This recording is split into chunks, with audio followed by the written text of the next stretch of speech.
For now, let us say hello to Sage Northcutt. Sage, how are you? Helwani, I'm doing good. It's great to have you on the show, Sage, and congratulations on your first win as a UFC welterweight. It must feel good to finally get that win as a 170-pounder, right? Oh, definitely. You know it. Yes, sir. Yeah, my first time getting to have a camp at 170 and walk around my natural weight, so it felt good. Would it be fair to say, Sage, that your days as a 155-pounder, after how you looked, how you felt last week on Saturday leading up to this fight, are those days over? Well, you know what? I can always go back down to 155. I know it's a really tough weight cut. I don't really feel like myself at 155, even though I have won all 5 of my fights in the UFC at that weight class. I just don't have the same kind of, I guess, like power, snap, and explosiveness as I normally do at 170. So I prefer 170. I like that weight class. I've heard you talk about the cuts to 155 and how grueling they are, but could you tell, like, how difficult were those on your body, on your mind? I've heard some scary stories. I mean, I had Michael Chiesa on the show last week talking about thinking that he was going to die. Did it ever get that bad for you as you were cutting down to 155? Yeah, you know what? I don't know if it got as bad as Chiesa's, but it felt that bad. Like, it took me one time over 30 hours to make the weight at 155, which sounds crazy. I was only, like, getting down at the low 160s and starting to get into the 50s, like 159, 158. My body just kind of stopped sweating, so it would take, like 3 or 4 hours just to lose, like, an ounce or two of sweat. It's insane. But definitely really tough to mind when you're out there fighting. It doesn't really feel the same as 170. Like, it feels kind of foggy, if that makes sense. Wow. And you didn't feel that at all this time? No, not at all. I felt crazy energized. I feel like my normal self, so it was great. Did you find yourself enjoying the week a lot more as well? Just the whole process? Oh, definitely, 100%. I got to walk around the town, got to go running, got to like jog around, hang out with my family that were down. So I got to check out like a ton of Boise, Idaho, which is really fun, and it was just a lot more enjoyable. You don't strike me as the hangry type, like the type of person who gets angry when he's hungry. At least not publicly. Do you get that way privately? Do you get mad when you don't have a lot of food in you? Oh no, I don't. But I like the Snickers commercial. Yes. When they need the Snickers to like get happy. No, I don't. I never feel that way. But I definitely get hungry though. Oh my God, he's. I mean, like, to see the way you are and constantly positive is just an amazing thing. And now here you are getting to fight at your, at your natural weight is just a great thing. But it didn't, at first, very early on, it got a little scary for you there. He rocked you, and it seemed like you were in a bit of trouble. Your eyes seemed to roll back. How hurt were you? Oh, you know what? It was crazy. I've never had that happen. Like I actually blinked. I actually blinked out there. Like, shut my eyes for a second and blinked, and then I didn't even see the punch coming. I've never had that happen. It was pretty funny, actually. I think if they roll back in my head, it's probably because I have my eyes shut, just like your body's natural, I guess, reaction to having that happen. So I didn't black out. I didn't see stars or anything. I just got hit really hard with a good shot on the jaw, and my body was going forward. I guess I was throwing a strike. I had my eyes shut, and it was definitely a good hit. Did he? I mean, I'm assuming, did he, like, his surprise? Not a surprise. Did his power surprise you? Did you feel like this was coming? Like, did you not think that he would come out that aggressively? Why do you feel like that happened? Oh, you know what? His power didn't surprise me. I know he has a lot of power. He knocked out his last opponent, Mike Powell. He's had knockouts in the UFC, knockouts before, and he's a big guy. He used to fight.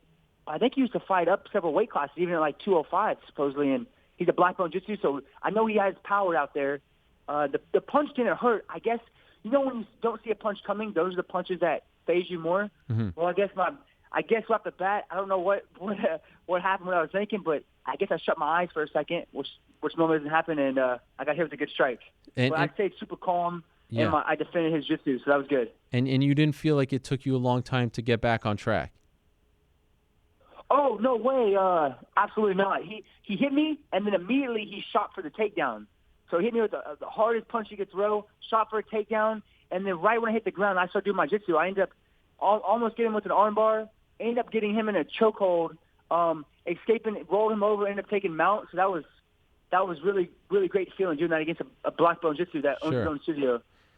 Do you feel as though, in hindsight, it was a mistake for him to try to shoot after he had you rock like that? Like maybe if he just would have stayed back and stayed on his feet, that he could have capitalized? You know what? I think he did probably the smartest thing was to shoot because I guess knowing that my main background is striking, when I got back up, I was rocked for a second, maybe because I had my eyes shut, but you saw how fast I recovered. Right when I hit the ground, I was already doing my jiu-jitsu and completely recovered. I just had my eyes shut when he hit me with that punch. Yeah. Other than that, right when I stood up off the ground, I started lining him up with the striking and hitting him with my stand-up. So that was really good. Yeah, and maybe an opportunity for you to show off your jiu-jitsu, show off your ground game, and show people that you're a little more than just a striker, right? Absolutely. You know what? My jiu-jitsu, my wrestling's been improving, so that was really good. Going against the black belt jiu-jitsu that owns his own studio, it was a great feeling to be able to defend all the jiu-jitsu. He's trying to ground and pound me. He's a big 170-er, as he said. He was playing to ragdoll me around, but he wasn't able to do that. I'm a strong 170-er, and especially my natural weight, and I'm going to be growing into that weight class, so it felt really good.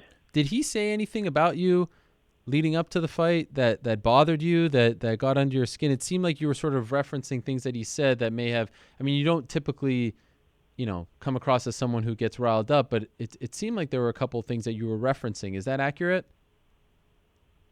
Oh, no, nothing you said bothered me or touched me or made me angry or anything. I was just talking pretty much about just everything in general. I know he did say some stuff like, I don't know exactly what he said, but he was planning on ragdolling me and going out there for the finish. Obviously, everybody goes out there to win. So, I mean, that was my plan. I told everybody I was going to go out there and knock him out. I told people what I was going to do, and I went out there and knocked him out in the second round. So that was great. But no, I feel like there's a lot of people around the world that have a lot of stuff going on, whether it's family or work or whatever it might be. People start wars over just a few words. Like the pen is mightier than the sword. I'm sure you've heard that before. Yeah. So, yeah, just little things like that. I just think that people have to have respect for each other and be careful with the things they say. That we could all be more careful. Yeah. I thought it was nice of you to use your platform to say something like that. And we also got the customary flip, which was nice that you pulled that out. So I thank you for that. It's always nice to see that. We had Faber and Raymond Daniels. Correct me if I'm wrong. Was this the first time that Raymond was in your corner, or was he in your corner last time as well? Oh, his first time in my corner. So that was really cool. Yeah, really enjoyed that. That's amazing. Sure. So you got a bit of a dream team there, right? Oh, right. Yeah, he's an awesome fighter. He's a good friend of mine. So that was definitely fun. And he was hyping me up in the back too. And of course, Uriah Faber hyped me up and my dad. So it was great. So was it Faber, Daniels, and your dad? Yes, sir. That's amazing. What a trio that is. How are things going for you at Team Alpha Male? Oh, it's going great. The whole entire team is awesome. I'm actually flying out to Las Vegas tomorrow to watch the Contender Series. I have a friend of mine, a teammate from Team Alpha Male that's fighting, so going to watch that, and the training's incredible as always. And do you feel like you finally found that home? Like you don't have to worry anymore? Like this is the place for you? You're not going anywhere? Oh, I love Team Alpha Male. The whole entire team's awesome, and I feel like it's a place for me. I'm learning at such a fast rate, so the more my technique keeps improving and the more I grow into the 130-pound weight class, it's just going to keep getting better and better. Is there a part of you that wishes you found them a little earlier? You know what? Definitely, for sure. I mean, I think it's really cool. I was in college. I was in high school before the UFC. Then competing for the UFC, my first bunch of fights, I was in Texas A&M college. So I didn't really have the opportunity to get to train at Team Alpha Male during those times. So right as soon as I pretty much could, I got to. But that would have been incredible. You know, I feel like finally the UFC has figured out the way to put you in the best spots possible, to not push you too quickly. Like they're putting you in there with the right kind of opponents. This is the way it should have been. Like this to me feels like the real rise of Sage Northcutt. Do you get what I'm saying? It felt like early on they were a little too overzealous. They were trying to get you in there, not giving you time to prepare and evolve and to hone your skills. But now things are being done the right way. Does that feel right to you?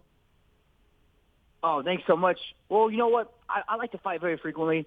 I think, yes, sir. I believe that. I'm getting to take more time between my fights a little bit longer and get to really improve on what I'm doing. Train with an incredible team, so that's a big aspect of it. when I first came into UFC, I wanted to also, not only the UFC, but I wanted to go out there and fight very frequently, like every month if I could, and put on a great show.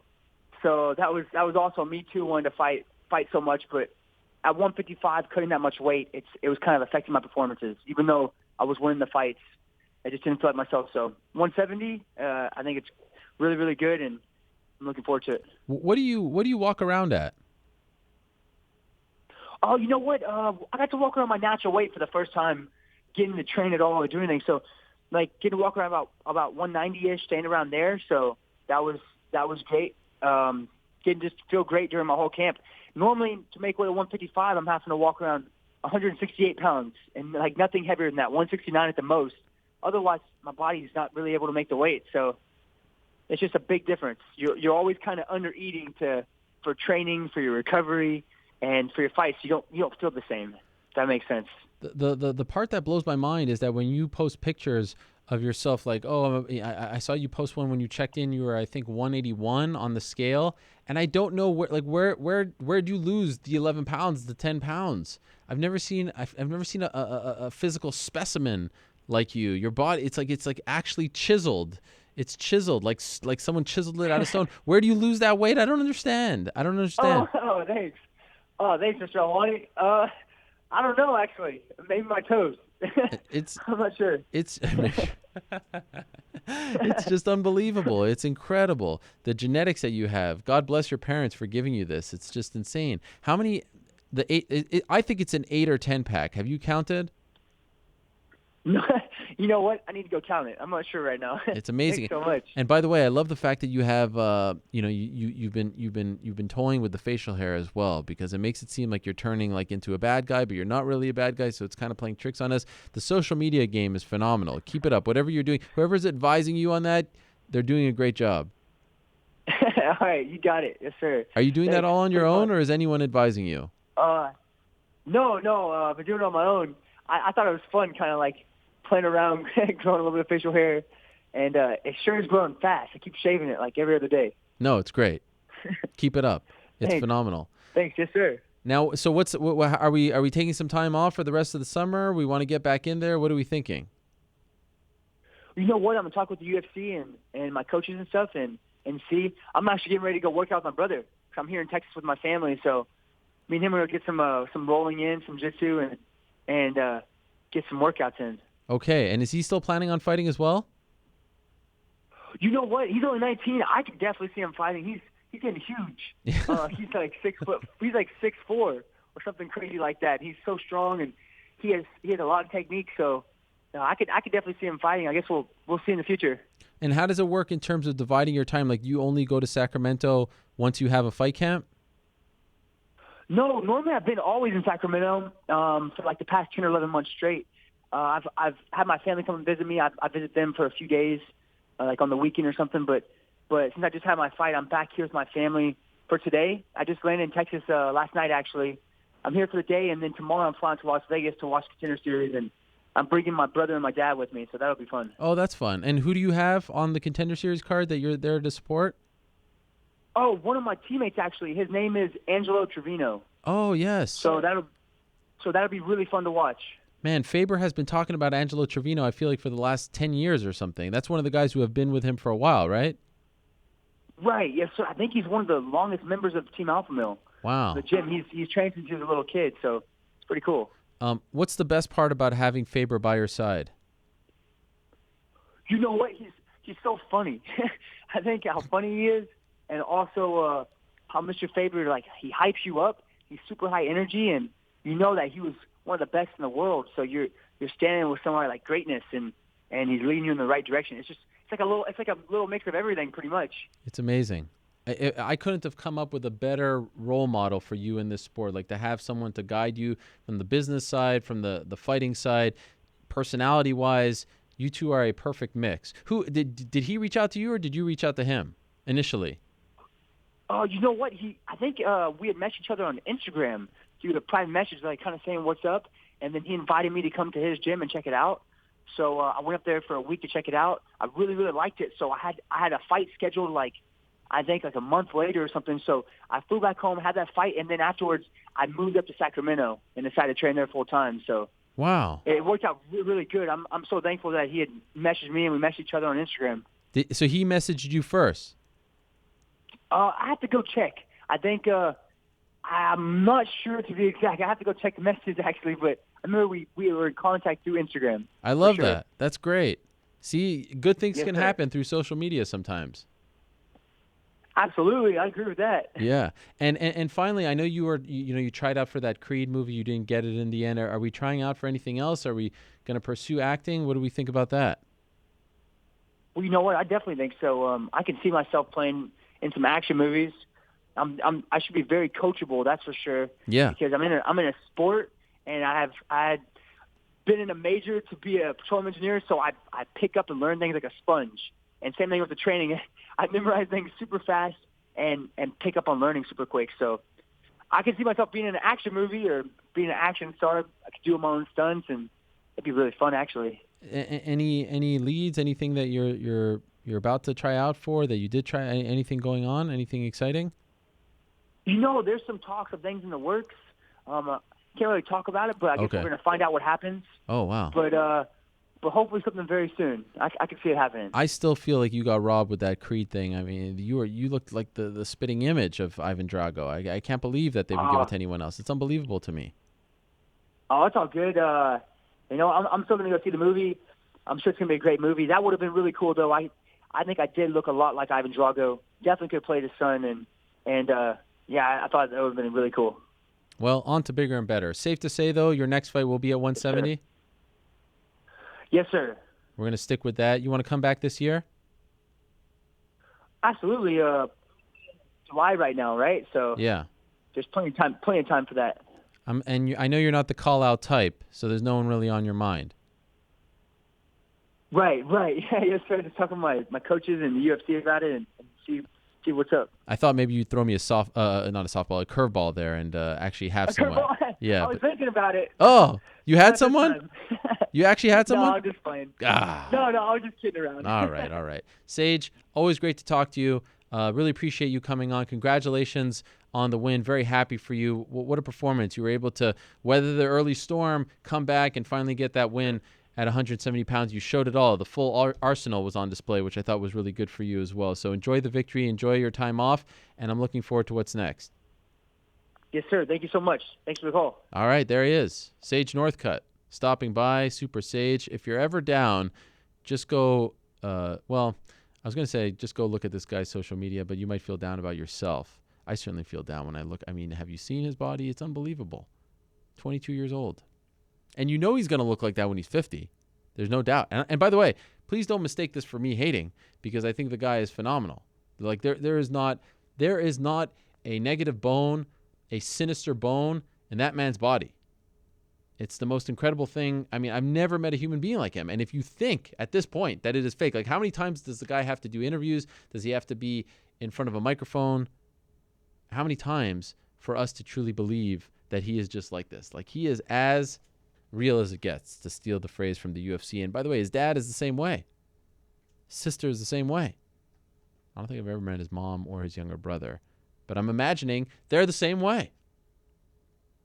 We need more Sage Northcutts in this world. If this world had more Sage Northcutts, we would be in a much better spot. We would be happier. There'd be less tension, less wars.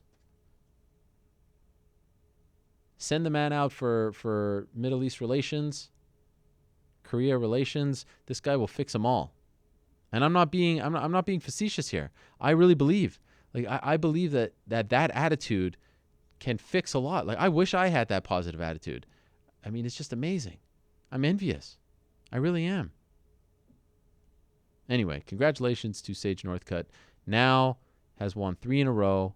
Longest winning streak that he's had since 2015. First finish in the UFC since his debut. No, not since his debut, since his second fight. First KO, but he got the submission against Cody Pfister in his second fight. So he's sticking around at 170, and I think that is the right choice for him. Now, let us move along. I'm excited about this next interview. Whoop, what happened to my phone there? All right. So one of the big stories, in fact, I did an interview last week with ABC, but ABC in Australia, about the explosion of Australian MMA. So let's take a deeper look at that. Later on in the program, we'll talk to Robert Whittaker, the middleweight champion. But first, we've talked to Tai Tuivasa. We've talked to Tyson Pedro. We've never talked to them at the same time. They're now joining us on the phone from Los Angeles, I do believe. Are you guys there, Ty, Tyson? You guys there? Yes, sir. Yes, sir. Thanks for having us. Yo. Great to talk to you guys. So where exactly are you right now? Are you in Los Angeles? Yeah, we're in West Hollywood. We just got done on the Below the Belt show with Brenda Shaw. Oh, look at you plugging another show on my program. That is bold. Yeah. Well, he did a shoey. We were hoping to be on your Skype call with you, so you'd do the shoey on there as well. Oh, my bad. So he actually did one in person in front of you guys? Yes. Yes, he did, and let us both spit in the shoe. What? Come on, I don't believe that. Yeah, he did. He did the real one. Oh, my God. Taking over the world. Taking over the world. Okay, well, if we're in person, we can't do it over the phone or over Skype or something like that. That's something that I feel like needs to be done in person. And I believe that the initial voice that we were hearing, that was Tyson, and then the one in the background was Ty, correct? That's the one. All right. So I'll address you guys so that it's easier for you to answer. So Tyson, let me start with you since you're kind of taking the bull by the horns early here. But Ty, don't worry, I'll get you in a second. What brings you guys to America? We're just my dad's in Vegas, but we're both already going to Vegas to do some contractual stuff in at the UFC PI, hopefully. So you said your father is in Vegas. Why? Yeah, he's over here working at the moment, but he just twinged his back. So I was thinking about whether I was going to come over or not with Ty, and then that just made it a definite. What kind of work was he doing? I believe he's trying to create work on an app. So who knows? My dad's like a gypsy. He was in New Zealand about 3 months ago. We're doing some work over there, so you never know what that guy's doing. And he injured his back? Yeah, he was doing some boxing training and pulled his back. He still thinks he's 25 years old. Oh, my. Yes, of course, your dad has been in combat sports. We talked about that last time for a long time. So you're going to help him out, basically. Yeah, I'll just go see him. He's back on his feet now. To just make sure he's doing okay. Sometimes you got to remind the old man that he's an old man. Yes, I understand. So for you, Tyson, after the role that the Aussies were on and you had the big spot in Singapore, obviously it didn't go your way. You take any positives out of that experience against Ovince St. Preux? Anything at all? Yeah.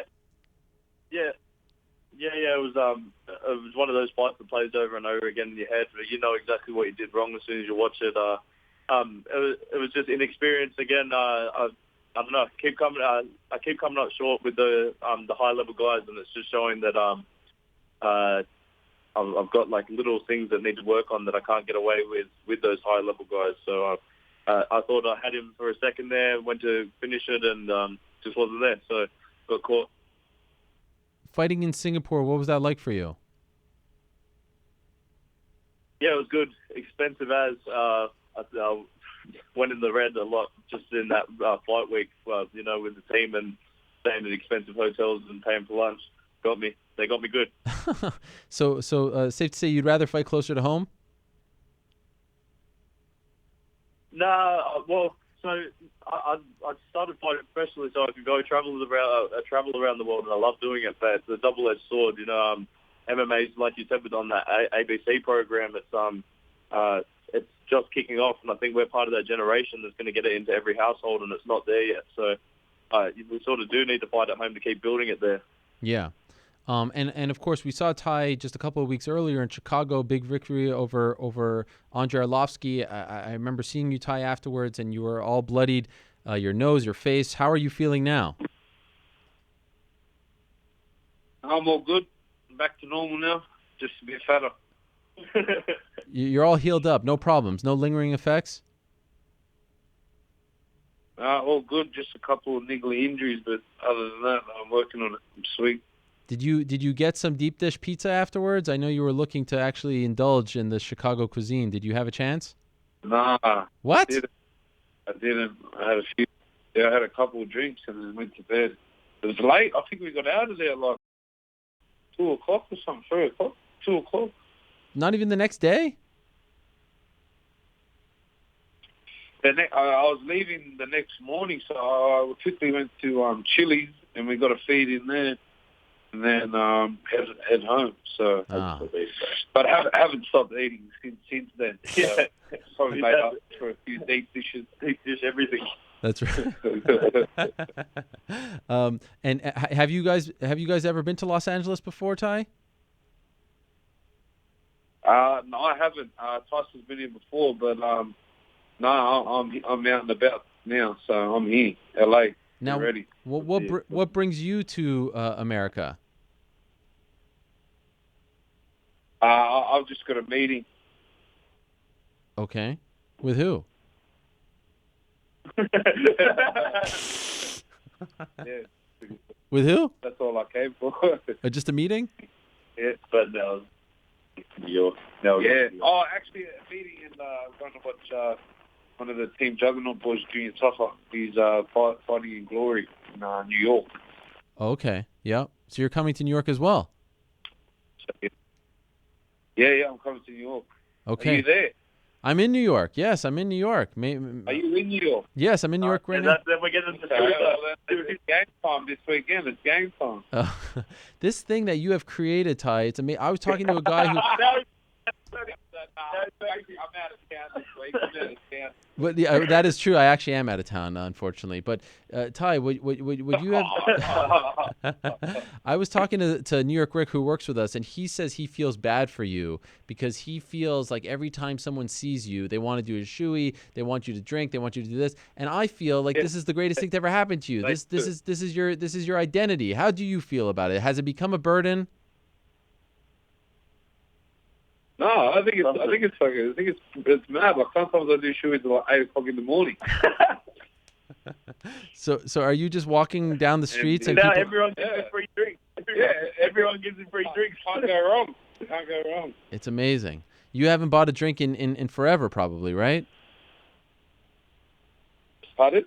You probably haven't bought, like when you're out about with people, with fans and things like that, you're not buying anything.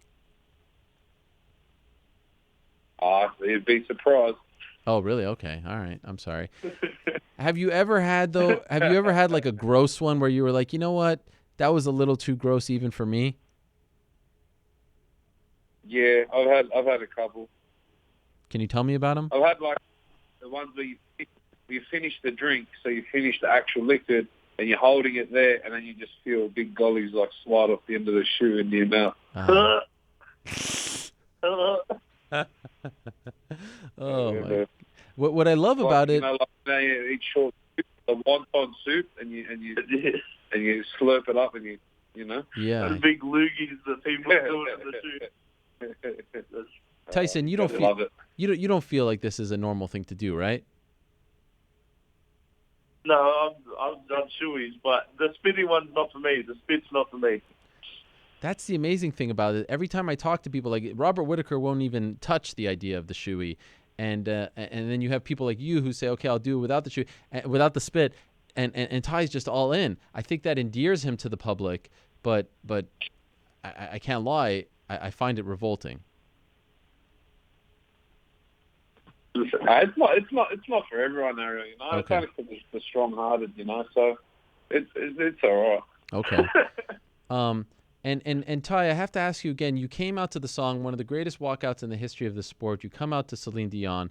At what point did you decide that this was the song that you were coming out to? Was there a moment during the week or in the camp where you said, this song is speaking to me for this fight, I need to come out to this?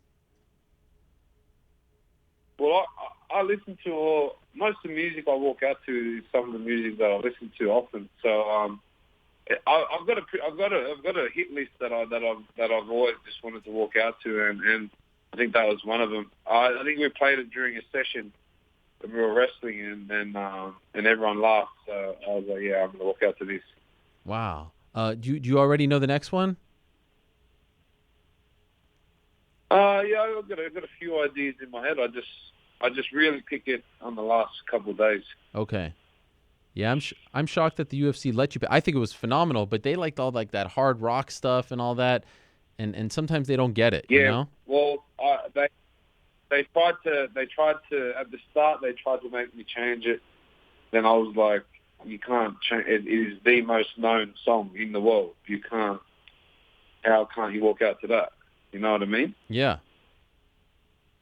They Tyson. tried to stop me from walking out to fantasy as well. Really? Right, Gary. Come on. Yeah. What did they say about that? I know. I thought that was a bang. No, they asked me to repick. They thought I wasn't being serious, so they sent a message saying change it. And then what? You just pushed back? Yeah. So I ended up walking out to it. But it's a pushback. What did you think of Ty's choice, Tyson? What did you think of his choice of coming out to the Celine Dion? They're also people think we're taking the piss when we were warming up out the back in Perth. We were listening to Shania Twain and dancing around. And people thought we were just taking the piss. Are you guys big Shania Twain fans? I love Shania Twain. I love Shania Twain. Man, you guys are the best. I love you guys. Oh, you think you're a UFC fighter? That don't impress me much. That's what we're thinking backstage. Oh my God. Have the touch. Yes. Now don't get me wrong. Yeah, I think it's all right. There you go. All I'll right. keep you up in the middle. Oh man, Love the night. that don't impress me much. Oh, this is great. Yeah. All right. But Yeah. a fellow So Canadian. you're back on board. All right, Ariel. I did it. You know she's Canadian, right? I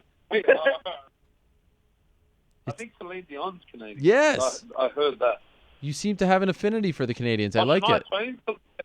Well, Yes. damn. All the hard music's coming from Canada. Yeah. Canada. Canadian.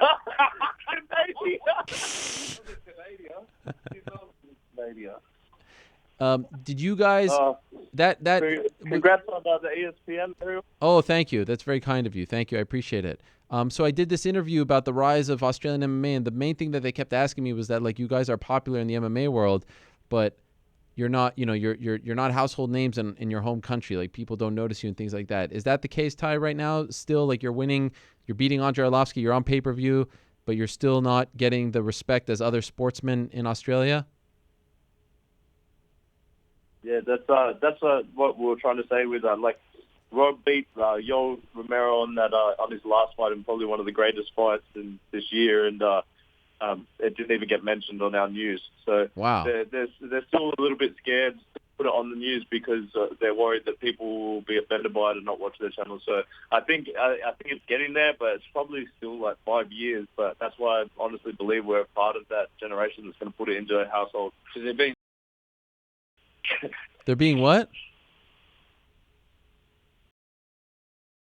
I'm not sure if I'm familiar with that one. No, but do you sense maybe? I think he has an idea. Do you sense a different? Like, are you sensing it building slowly or still not yet? Yeah, there's definitely a change. That's from like even when the first fight when I had in Melbourne, the media still wasn't on it. I think like two papers interviewed me. Whereas when we went to Perth, they were really trying to push it. There's a couple of news agents, like especially I can't say some of them, but there's big news companies over there that are starting to really trying to push it and get behind it. As like I guess they know that you can't really deny it. It's the fastest growing sport, and I guess they're still pushing the NRL and rugby union in Australia, and AFL. So eventually they get around to MMA. Ty, I saw on your Instagram recently that you were you training some rugby players. I don't. Sometimes I get mixed up between union and league or things like that. Who are those guys that you were training in the jerseys? So they're the New South Wales Blues, which are so we have a state of origin which is Queensland versus New South Wales. which would probably be our biggest sporting event. In rugby league, in the rugby league world, I think it's probably the biggest sporting event. And like Tyson says, it is growing, but I think it's growing even more with the both of us because I have that rugby league background and stuff. And most of these guys that are playing on the top level, or even trainers or coaches for that case, they're my old friends, and I know them. So we're kind of getting there, is what we're saying, like Tyson said before. Okay. Tyson, for you, when do you want to return? Have you started to think about who, or is it too soon? Against who? Not at all. We came over here just to have a chat with a couple of people. We're going to go visit the UFC PI, and I think we're going to help out at Mark's camp in Thailand. I'm hoping to get in by the end of the year, but I haven't heard any names yet. All right. How about you, Ty? When do you want to return? Yeah, I want to fight this year. Adelaide looks good. Of course, it's at home, you know. So Adelaide looks good. Other than that, I don't know when any other fights I've done, to be honest. Okay, and have they talked to you about opponent just yet? No, we haven't talked about anything, really. Okay. Is it true, Tyson, that just a few days before your fight, you were actually in jail? Yeah, it wasn't a few days. It was probably like a week and a half. Okay. 2 weeks maybe. What happened? just classic Thailand. They do money a bit differently, and just felt like it was getting stood over. So took my ass to jail. Wow. And they held me for 24 hours. Lucky they were going to hold me for 4 days, but they let me straight back out, and Tiger Muay Thai sorted all that out. Wow. But yeah, it was a different experience. Were you nervous?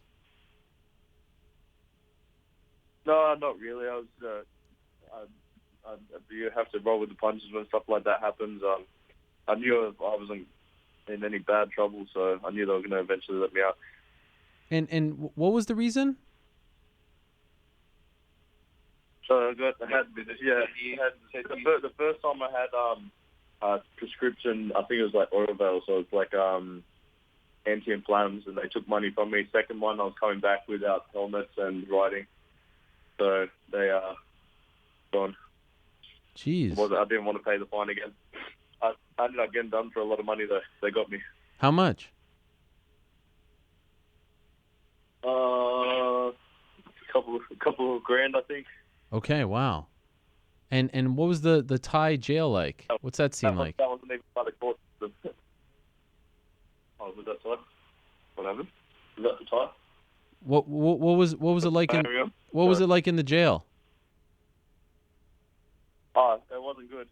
We had a couple of methods in there, and I think one was going to like the main court for ice dealing or something. So yeah, there was just a floor, very hot, and a shithole. Man, that's it. Any food? No food, no water. Jeez. And not for 24 hours. And then you were just let go. Hell no. Yeah. Then we had to go to court at the end. Then that's it. Then they let you go back to Thailand. And are you allowed to go back? Yeah. Okay. Well, that's okay. Do you want to go back? Is the bigger question. Yeah, that's why we're going back with Marks. That's the thing over there. Once if anything happens, you just got to pay the police. But he just took so much of my money the first time. Didn't feel like paying again, and then straight to jail. Oh my gosh. Well, I'm happy that you're okay and you got the fight. Did the UFC have to get involved, or did it not get that high up? Nah, not at all. Okay. Nah, it wasn't that bad. Well, mates, it's been fun. I'm happy to see that you made it to America, and I will be avoiding you while you're here in New York, so we don't have to do anything disgusting. But I hope you have a great trip. Good luck with the meetings. Continued success to you and the rest of the team.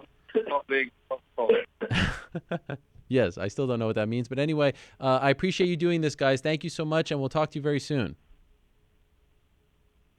Thanks, brother. Thanks, boss. Appreciate it. All right, there they are, the Aussie boys themselves. Tai Tuivasa and Tyson Pedro. Is there anyone more fun than that faction? I said Mark Hunt, Tai, Tyson.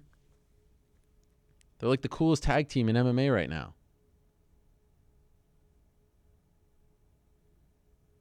Fortunately for Tyson, he had the loss. Didn't know. I'd seen like one or two articles that he had spent some time in jail before the fight, but that's wild.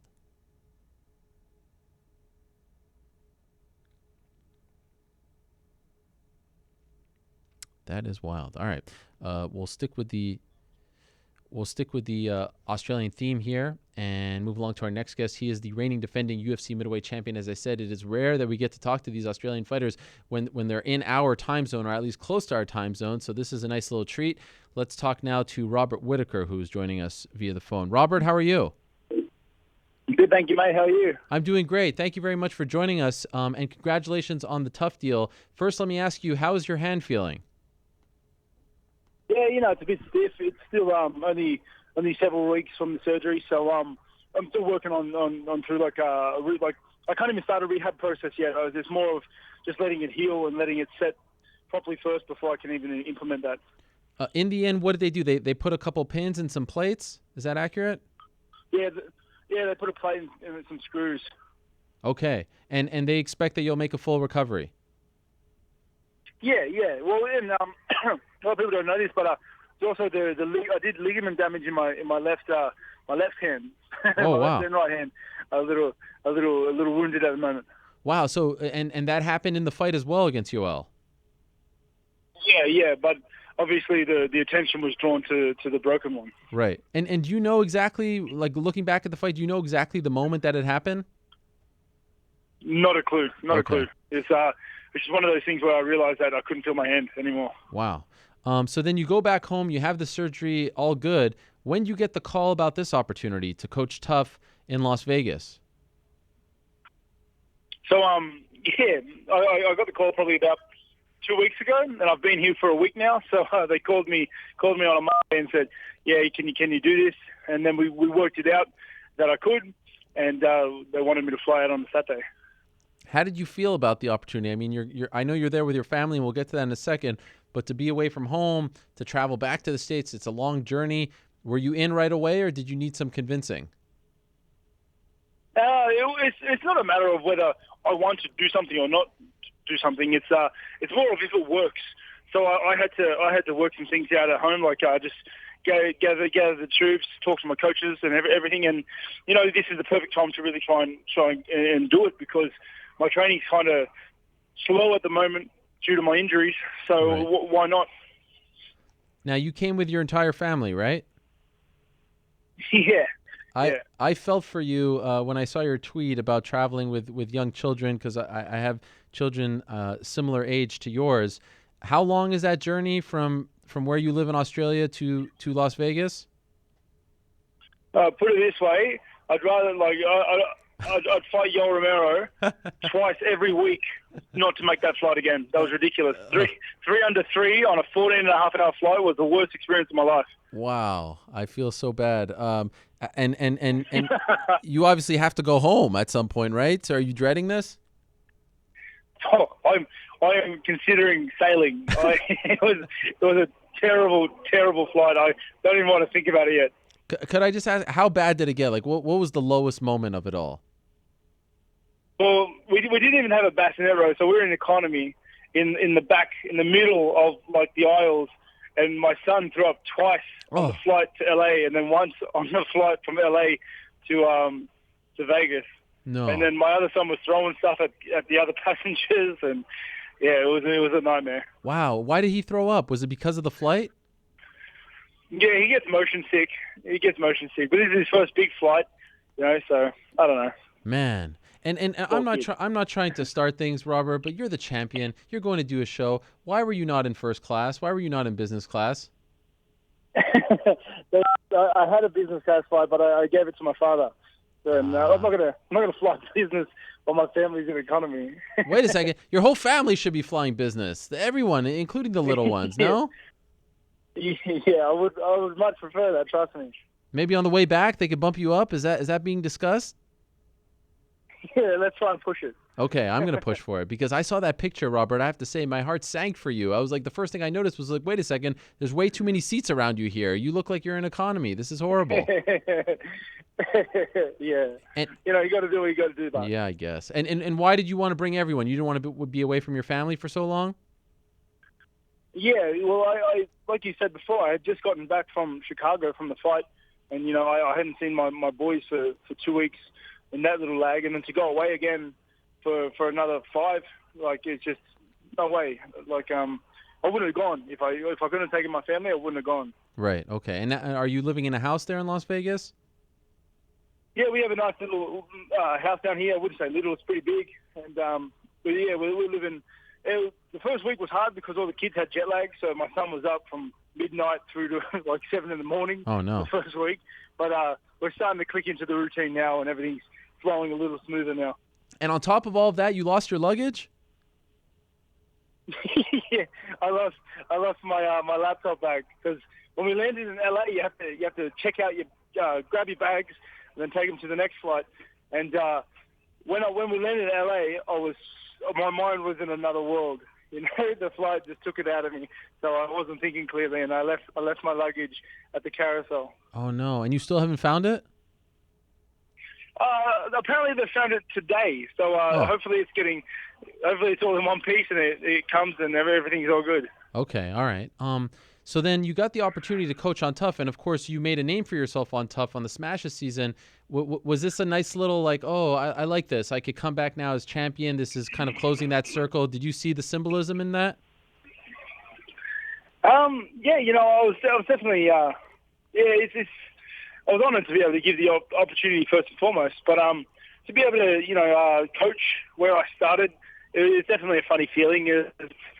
Yeah, like you said, a little bit of symbolism there to just, to finish up the Tough series, where I kind of kicked everything off.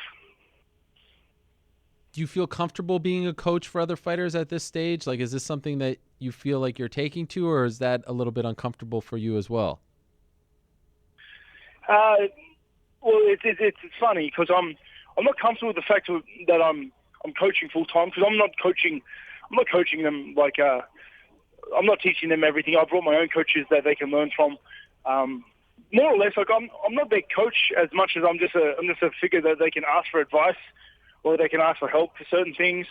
I'm more of a support figure, okay. I believe anyway, because they have their own coaches. They've been training for years. They're fighting, and their fight career and their training has gotten them to where they are today. They were fighters before they entered the house.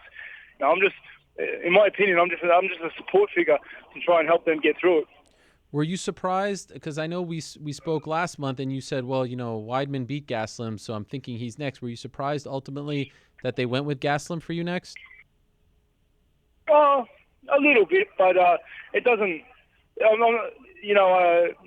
I'm not too. The UFC can't surprise me too much anymore. It's one of those things. They love throwing Spanish into the works. I'm happy to fight anyone. Always am. So the fact that it come up like this, I'm more than happy to play along. Gastelum isn't the trash talking type, just like you are, the same way. What is it like though being around him for the last week, and you're going to be around him for the next few weeks? Is that uncomfortable? Do you see him even? Yeah, I've ran into him plenty of times. No, it's good. He's good. He's real civil. We're nice to each other. I think we both understand where it's at. We don't have to be dicks. We're going to fight. We're going to fight in the near future anyway. So we can just act civil now and be nice to each other. But we'll see each other across the Octagon soon enough. So have they at least penciled in? Because I know it's contingent on your hand and your recovery, right? Is there a date that they're shooting for to have you guys square off after the show? I'm not too sure. I'm not too sure just yet. But I've let them know that I definitely won't be ready before next year. Okay. My hand rehab, both hands is just because I have to get to 100% with my hands to start rehab. So the healing process has to be done before I can even start a rehab program. And then I need to strengthen my hand back up to 100%. And then once I'm 100%, then I'd like to get a little bit of training done when I'm 100%. So realistically, early portion of 2019 at the earliest. Yeah. Realistically, I'm looking at like February next year. Okay. Would you like to sort of get that opportunity back in Australia? Are you going to push for that? Is that even being discussed for you to have your next fight in Australia? If the timelines work out.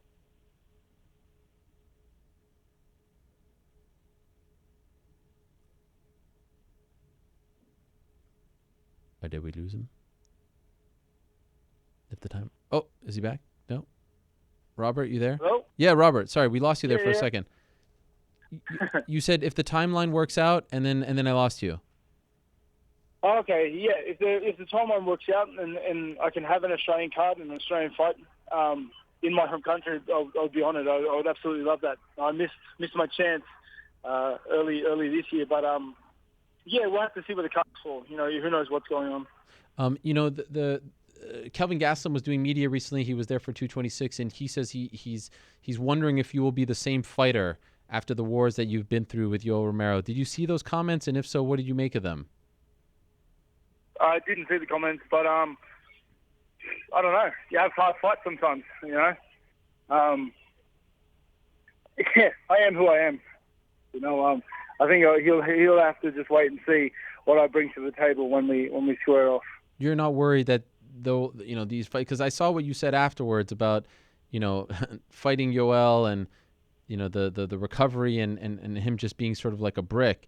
You're not worried that there will be lasting effects? No, because I am worried. Obviously, I think all damage you take in the Octagon is real, and I think it should be treated seriously. But I'm not worried that it'll have any effect on my performance. You know, I haven't even reached my peak yet, the peak of my potential. You know, I'm looking forward to getting in there. Yeah, this hard fight, if anything, is going to mold me how I am and shape me a little bit as to how I approach fights from now on. You know, I think everyone has to have their mettle tested in a tough fight, and you know that was just one of them for me. Would it be fair to say, Robert, that you have questions surrounding Yoel Romero? Because I heard what you said about calling him superhuman and his recovery and things like that. Do you feel like, just asking point blank, do you feel like you were not fighting a clean fighter in there? You know, I'm not going to point the finger at anyone. It's not what I do. But mate, I tell you what, I'm not going to be looking like him at 41. You can put me on the best training programs in the world, and I will not look like him at 41. It was just his performance, and with his, you know, up against his age, it's just hard. It's hard to believe it, you know. Have you seen him campaigning for a 205-pound title shot against Daniel Cormier? Yeah. Yeah, give it to him. Why not? Who cares? As long as he's out of your sight. No trilogy, right? No, it's ridiculous. He can do whatever he wants. It's crazy to think that he's still fighting at peak performance the way he is at his age. You know, find another one who's doing that. You can't. It doesn't exist. Is it fair to say you're happy to be thinking about someone else, whether it's Weidman, Gastelum? It doesn't matter, just that you don't have to think about the guy for at least a very long time, you know, unless he does something miraculous and is able to string together a lot of wins in a row. You probably will never have to think about him. Is that a nice thought for you? Yeah, definitely. To think about the same opponent over the course of a year, it's a bit much. I'm happy for the new opponent, and it's refreshing to have a new opponent. I would also imagine you don't have those same concerns about Kelvin Gastelum, right? Whether or not he's, clean or not. I've never had this concerns with any of my opponents. You know, it's just the difference from fight 1 to fight 2. You know, it's just got the wheels turning. That's all. Okay. But no, I think Kelvin's a great athlete. He's going to be a hard fight, but you know, I think I have some tools that can put him away. Do you feel bad for Weidman that he didn't get the shot? Oh, that's the game. That's the sport. No, unfortunately, I feel bad for him. I feel bad for anyone who works hard to try to get somewhere and then doesn't get what they wish. But it is what it is. You know, if I had $1 for every time I had my heart broken in this game, Yeah. I wouldn't be fighting anymore. By the way, I'm just curious, considering it's your division, what do you make of Israel Adesanya? He's obviously not on your radar just yet, but he's from the same part of the world, if you will, that you're from, and making a lot of noise for himself. Have you had a chance to watch him in the UFC, and if so, are you impressed with him? Yeah, I'm impressed. He's a talented athlete. He's got great hands. He loves hyping things up, and then he's backing it up, thus far. So props to him. It's good to see someone coming up and then just making a name for themselves from our part of the world. Do you feel like do you feel that spotlight on you? Like all these guys are coming for you, gunning for you? Oh, that just comes with the job, doesn't it? Yeah. But is that a burden that you feel, or some people are just sort of oblivious to it? No, I don't feel the burden. I enjoy it, to be honest. I like being the top dog. I like my opponents coming to me and not the other way around. Are you sensing a difference back home, slowly but surely? Are you getting more attention? Your fellow countrymates, Ty and Tyson, were just saying that they don't even mention you on the news after your wins. Do you get that same impression as well, and are you frustrated by that? It is what it is. Australia's still building up to the spotlight that the mixed martial arts has over here. So as long as I have a hand in trying to raise the popularity of the sport and get the spotlight that the athletes deserve back home, then I'm happy. Okay. So how many more weeks do you have there in Las Vegas? I think I have another 4 weeks. And I know I'm not going to ask you about the show, but are you enjoying it so far? Yeah, it's been great. A lot of talented athletes, and it's good just to be involved in the sport this much. This much hands-on.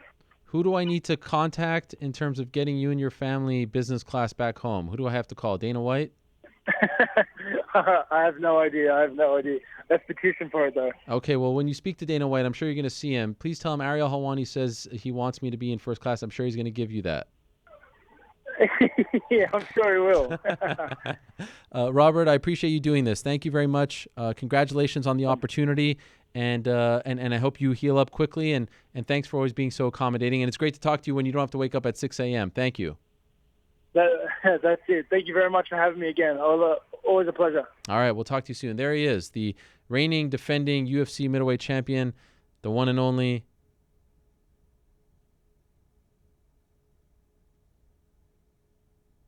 Robert Whittaker. We just tell us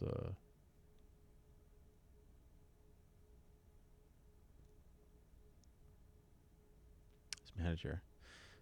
You got to work with the guys who are overseas in Australia. The time difference is totally out of whack, but all good. We got the champ, and he's getting an opportunity after winning tough smashes.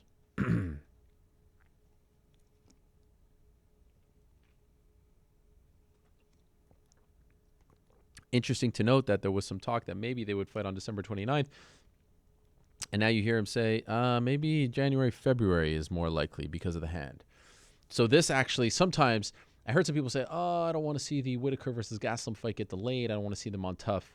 Again, I don't think that this will be a problem that we'll have to worry about. I mean, Contender Series is definitely the new tough. And I think it's good that they're, for the last one, let's see if we can find someone at heavyweight. Let's see if we can find someone at women's featherweight. Let's try to throw a Hail Mary here and see if we can find a diamond in the rough. I don't think this will continue to be a problem. And he's injured. And he's just post-surgery. And he's recovering. So what's the big deal? This is the perfect opportunity. It's when someone's healthy and has been out for quite some time and then they put them on tough. That's when I think it gets a little frustrating for everyone involved. But in this case, Gastelum fought not that long ago. Whittaker just fought, hand surgery, no harm, no foul. This is the opportunity for them. So we'll see how it goes. That is going to air, by the way, usually it airs first week or so of September. And it will run up to December. That's when the finale is. But then, interestingly enough, usually we get the coaches fight shortly thereafter. This time it doesn't seem like that's going to be the case. But it's been a while since we've had champions involved, so maybe they wanted that distinction. All right, in a matter of moments, we are going to be joined by the UFC's women's featherweight champion. Talk to her in maybe a couple minutes. Her name, of course, is Chris Cyborg Justino. Earlier in the day, we heard from Amanda Nunes. UFC trying to put together that super fight. It would be Amanda Nunes moving up to 145 to challenge for Chris Cyborg's belt. And I do remember vividly, and it's interesting because Julia Budd just fought. She's fighting at 145 in Bellator. She fought against Talita Nogueira. She won via third-round TKO. She continues to look good. She is, of course, the Bellator women's featherweight champion, 145-pound champion. I remember Amanda Nunes vividly defeating her in like 16 seconds, and everyone was saying, this is going to be the person to fight Chris Cyborg. This is going to be the person to challenge Chris Cyborg. And here we are 8 or 9 years later, and this fight is almost coming to fruition. Now, Chris Cyborg and the UFC have not always seen eye to eye, so I'm curious to hear her thoughts on it all. If you follow her on Twitter, if you follow her on social media, clearly she is not a fan of the idea of waiting, so we'll see what happens. We'll see if she's able to sneak a fight in before then. Fight seems like a big one. I don't know if that's going to happen, but I'm curious to get her thoughts on it all. So that's a few minutes away. Chris Cyborg will join us, will be our last guest, and then we'll be joined by New York Rick, answer some of your questions, and then we shall call it a day. Of course, as I said, UFC was in Boise this weekend. JDS with the big win. Sage Northcutt with the big win. How about Nico Price with that crazy finish off his back with the hammer fists against Randy Brown? That was incredible. That was one of the best finishes I've seen in a long time. Like, it wasn't one of those finishes where it was like a spinning heel kick or some crazy submission, but just like to see someone be that crafty and that powerful off his back was amazing. So congratulations to Nico Price. Chad Mendes with the big win. Kat Zingano with her first win since her victory over Amanda Nunes 4 or so years ago. What a huge, huge win for her. Very emotional afterwards. Very happy for Kat. I did reach out to her. She wants to spend some time with her son, so I certainly understand where she's coming from there. Give her some time. Alex Volkanovski with another win. 15 in a row for Alex Volkanovski. What an amazing run he is on. And he's coming off that win over Darren Elkins on Saturday and talking about fighting Chad Mendes. Mendes said earlier today that he's not opposed to the idea of fighting Alex Volkanovski. The only issue is he wants a number next to his name. He wants him to, he wants to be fighting a big fish. And I get that. I'd love to see the fight. I said that on Twitter on Saturday. Would love to see the fight.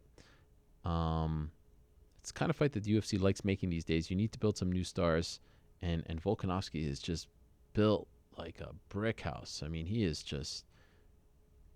a bulldog out there. So I think that would be a really fun fight. And 15 in a row is 15 in a row. Reminds me a little bit of Jimmy Rivera in the bantamweight division, winning all that many fights in a row, and then once he got to the top, a lot of the guys didn't want to fight him because he maybe didn't have the name or the resume, the spotlight, the big fights. So we'll see what happens with Volkanovski. Liz Carmouche winning at 125, 125-pound division in both the UFC and Bellator for the women. It's starting to get really interesting. I reported on Saturday that they are in fact targeting September 8th for Nico Montano against Valentina Shevchenko. I did report that at least one side has signed. That's the card in Dallas. As of right now, that card, less than 2 months away, doesn't have a main event. And so we'll see what happens with that. Does it actually come to fruition? Something's got to happen. And remember, I reported that it was going to happen on July 28th in Calgary, and the fight didn't come to fruition. And so now they're targeting September 8th.